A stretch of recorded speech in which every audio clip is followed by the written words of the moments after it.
Okay, the day of reckoning has arrived, my friend.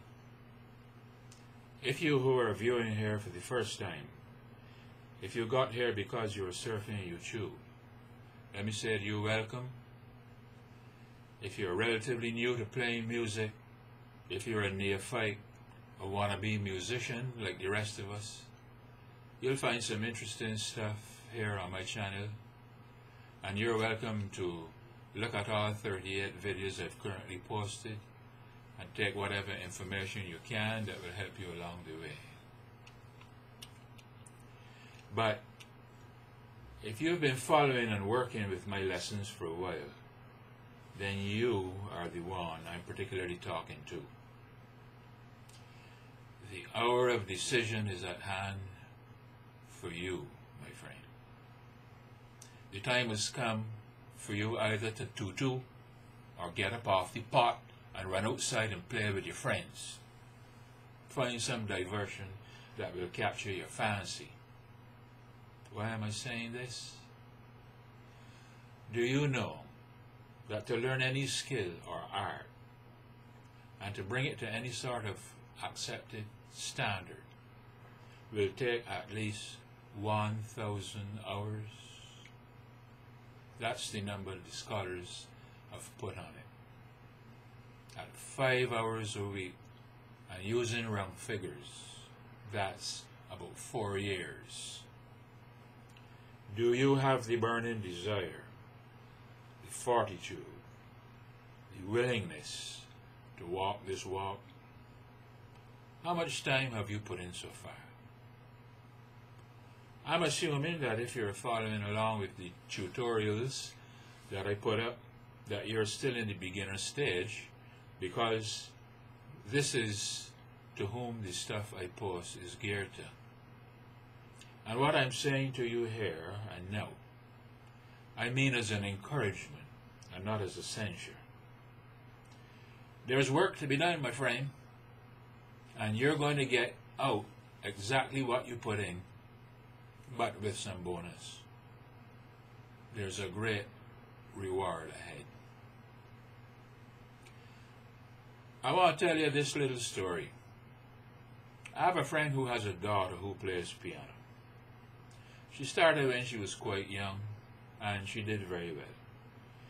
She went through 6 grades with the London School of Music, and then decided to quit. Had she gone just another year and finished grade 7, she would have received a certificate and credentials entitling her to set up as a music teacher and to teach at a university. But do you know, if you asked her to play Mary Had a Little Lamb, she could not play the first note unless she put up a music sheet on the rack and played from it. I mean, that is not what I call being a musician. She might be a pianist, and a good pianist, but in my view, she's not a musician. And so if you want to be a musician, you have to have what is called a developed ear. Hey, if you want to learn to read music and all that, that's fine, it's even wonderful. But if you have to rely on reading from a music sheet every time you want to play a song, I'm suggesting something is wrong. What all this means is this. If you want to be a real musician, if you want to be able to improvise and play creatively, you have to know where on your instrument is the sound, the note you hear in your head. Otherwise, you're just playing mechanically. In the beginning, when you're starting out and you take your first steps, you will play mechanically. But you have to wean yourself from that. You have to know where on your instrument is the note, the sound you hear in your head. You want to be able to play anything you can think of. In other words, your instrument has to be a direct extension of your thought. And one way to do that is to practice singing and improvisation and then try to play. Well, it's not easy in the beginning, but that's what practicing is all about. Practice and it will come. Practice and it will happen. To arrive at the point where you can play masterfully takes time, perseverance, patience, and practice. 1,000 hours at least to get there. But you have your whole life ahead of you, and 4 years can pass in the twinkling of an eye, especially if you're having fun. And the rewards are great. Now, how do you think top musicians play such groovy improvisations? How can you get to play peachy phrases?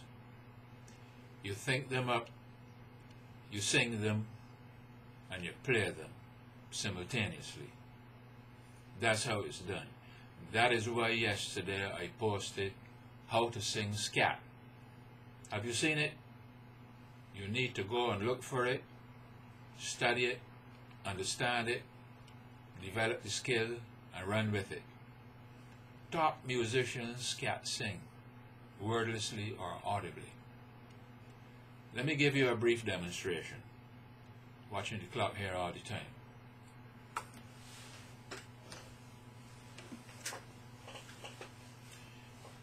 You think up the phrase that you want to play. You hear it in your head. You externalize it either wordlessly or audibly by scat singing it. Do dee do dee do do dee do dee do do do do, and then you play it. Okay? It would sound something like this. Look.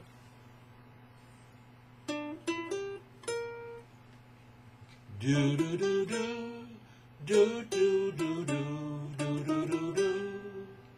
Okay? Do do. You would think up. Do do do do. Deep deep deep. Do do do. Do do do do. Do do dee dee do dee do dee do dee do do do. Do do. Da da da. Da da da. Hear it? Da da da da da da da da. Do do do do do do do do do do do do do do do do do do do do. Okay, that's what you call scat singing, right? You think up what you want to play. Okay, you sing it and you play it. That's how top musicians improvise and play so remarkably. Now I'm going to give you an exercise that will help to take you from where you are to the top of the heap, where you'll be able to say, I'm over the hump. Where you can confidently drop into the club on any night and go on the stand and wail with the best of them. I can only point the way for you, and that's all. As the saying goes, you can take the horse to the trough, but you can't make him drink. So it's up to you. It's your call. This exercise and all the necessary notes and a whole lot of pentatonic scales are on the sidebar, in the sidebar notes. Look up there to your top right hand side of the screen there and press on more info and go there and get all of the stuff that I've put there for you. I spent a lot of time putting this together for you, but I can't make you drink. So it's up to you. Finally, let me just reiterate. Because of the congruent nature of the pentatonic major and minor scales, you're going to simply love working with them. They're great for improvising over chord progressions that were written on the pentatonic scale. The Egyptian, Lydian, Ritusan, Indian, Chinese, and Khmer scales are also great. Certain others like the Ayahuasca and the Hirajoshi are a bit more challenging. Anyhow, my time is up. Keep the faith, my friend. I'll be back.